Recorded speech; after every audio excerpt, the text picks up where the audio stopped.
നമ്മൾ ഈ പ്രപഞ്ചത്തിൽ ഒറ്റയ്ക്കാണോ? ഇനി മുതൽ അല്ലെന്ന് തന്നെ ചിലപ്പോൾ നമുക്ക് പറയാൻ സാധിക്കും.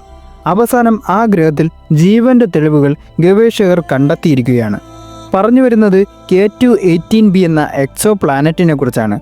ഭൂമിയിൽ നിന്ന് 124 പ്രകാശവർഷം അകലെ ലിയോ കോൺസ്റ്റലേഷനിലാണ് ഈ ഗ്രഹം സ്ഥിതി ചെയ്യുന്നത്. പൊതുവെ ഇത് സമുദ്രങ്ങൾ നിറഞ്ഞ ലോകമാണെന്ന് കരുതപ്പെടുന്നു. കൂടാതെ ഭൂമിയേക്കാൾ 2 മടങ്ങ് വലുതാണ് ഈ ഗ്രഹം. ജെയിംസ് വെബ് ടെലസ്കോപ്പിൽ നിന്ന് ലഭിച്ച ഡാറ്റയുടെ അടിസ്ഥാനത്തിൽ ഇവിടെ വലിയ അളവിൽ ഹൈഡ്രജൻ്റെയും ഡൈമീഥൈൽ സൾഫൈഡിൻ്റെയും സാന്നിധ്യമുണ്ടെന്ന് കണ്ടെത്തിയിട്ടുണ്ട്. ഡൈമീഥൈൽ സൾഫൈഡ് എന്ന വാതകത്തെ ജീവജാലങ്ങളാണ് കൂടുതലായി പുറത്തുവിടുന്നത്. നമ്മുടെ ഭൂമിയിൽ ഡൈമീഥൈൽ സൾഫൈഡ് ഉൽപ്പാദിപ്പിക്കുന്നത് സമുദ്രങ്ങളിൽ ജീവിക്കുന്ന ഫൈറ്റോപ്ലാങ്ക്ടൺ, ബാക്ടീരിയ പോലുള്ള സൂക്ഷ്മജീവികളാണ്. ഭൂമിയെ അപേക്ഷിച്ച് 1000 മടങ്ങ് ഡൈമീഥൈൽ സൾഫൈഡ് ഈ ഗ്രഹത്തിൻ്റെ അന്തരീക്ഷത്തിൽ ഉണ്ടെന്നാണ് കരുതപ്പെടുന്നത്. അങ്ങനെയാണെങ്കിൽ ഈ ഗ്രഹത്തിൽ ജീവസാന്നിധ്യം നമുക്ക് കണ്ടെത്താൻ സാധിച്ചേക്കും.